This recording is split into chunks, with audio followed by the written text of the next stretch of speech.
Not too long ago, I talked with Dale Bohannon, whom I've known since, I guess, the mid-1980s.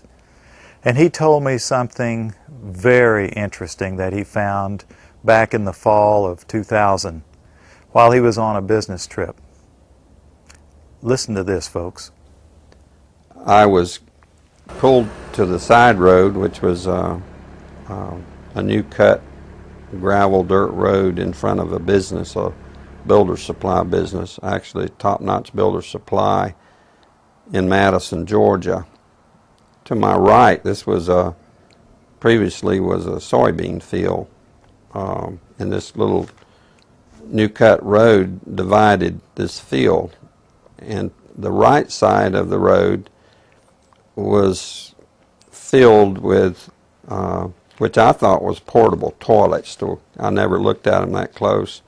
Same in color, maybe black, but which was an odd color.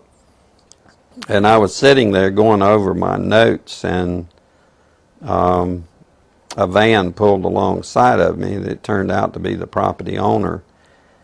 And he greeted me, and he was by himself, and so we had a good little dialogue there, and I asked him about the field of black boxes. What were they? Because I'd never seen anything like that, and his statement was that if he told me, I would be one of few people in Madison, Georgia that knew about them. And he says they're disposable coffins, I believe he told me. And he says there's 100, at that time, he said there was 125,000 there. And they were stacked, he told me, 15 high. I asked him who owned them, and he stated that the CDC owned them and that they were leasing his land for storage. And he said his brother worked with the CDC in Atlanta and had been asked by the CDC to do a 3-year extension to place temporary morgues all across the nation. So in January of this year, 2005, we decided to drive to beautiful Madison, Georgia and take a look for ourselves.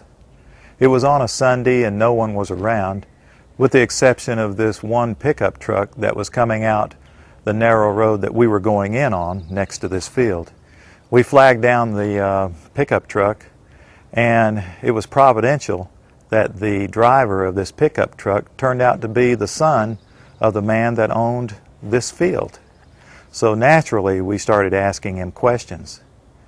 And he told us that not long ago there had been as many as 500,000 of these grave liners or disposable coffins. We asked him for permission if we could look around, and he said yes, so we did. We're just getting an idea for the size of these boxes. What could these boxes be used for? Well, they're called casket liners. And that's an interesting term, isn't it?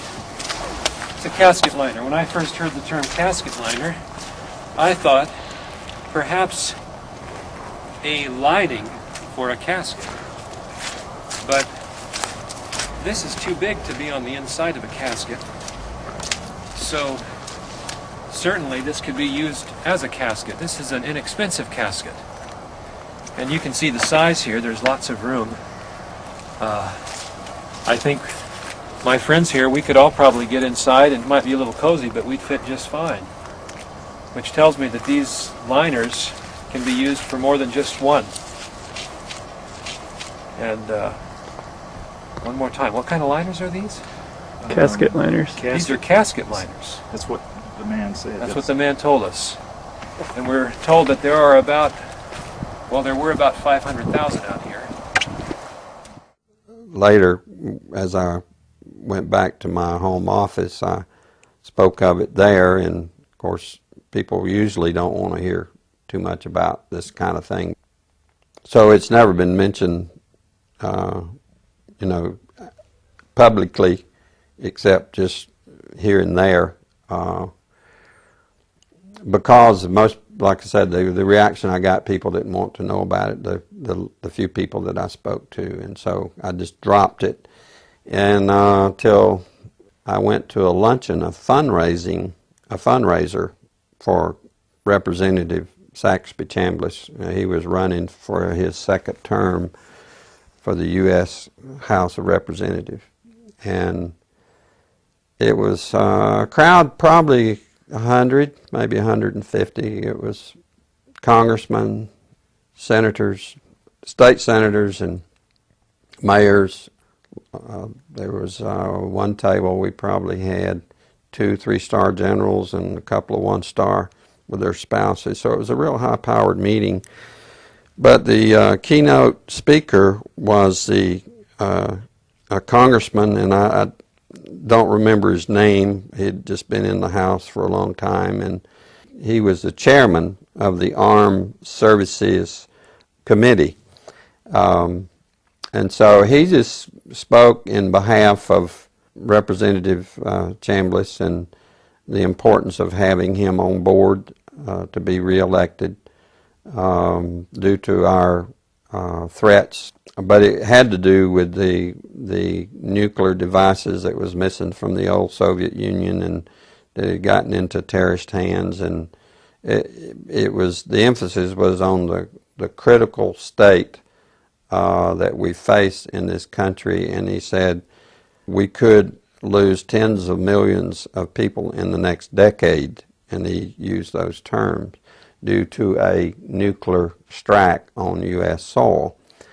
And I was sitting there, and it became very clear to me that that could very well explain why just weeks, I mean, could be 2 to 3 weeks prior to that meeting, that I had stumbled upon these, at that time, 125,000 disposable liners or caskets or coffins or whatever they could be termed as in that soybean field in Madison, Georgia.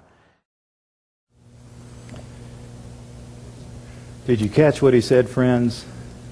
At this high-powered meeting, it was in Perry, Georgia, near Robins Air Force Base, the largest employer in the state of Georgia, Robins Air Force Base. The chairman of the Armed Services Committee was the keynote speaker.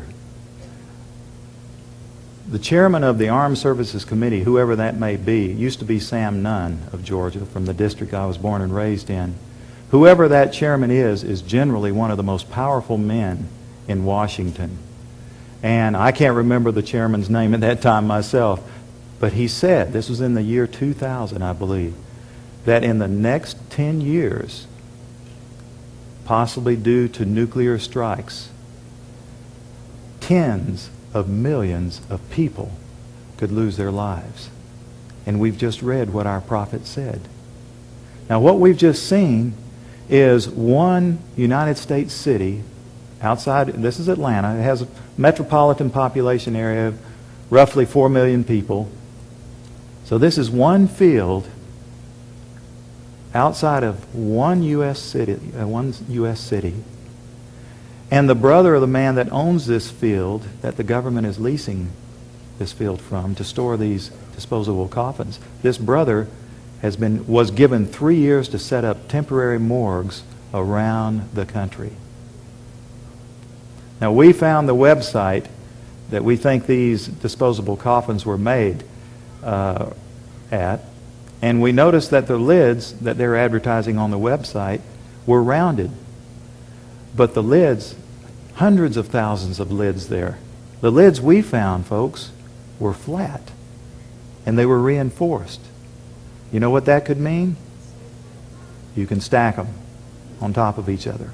That's a lot neater to stack them in disposable coffins than what we saw after the tsunami, when we would see bulldozers digging holes and taking bodies and pushing bodies into holes. America can stomach this much better.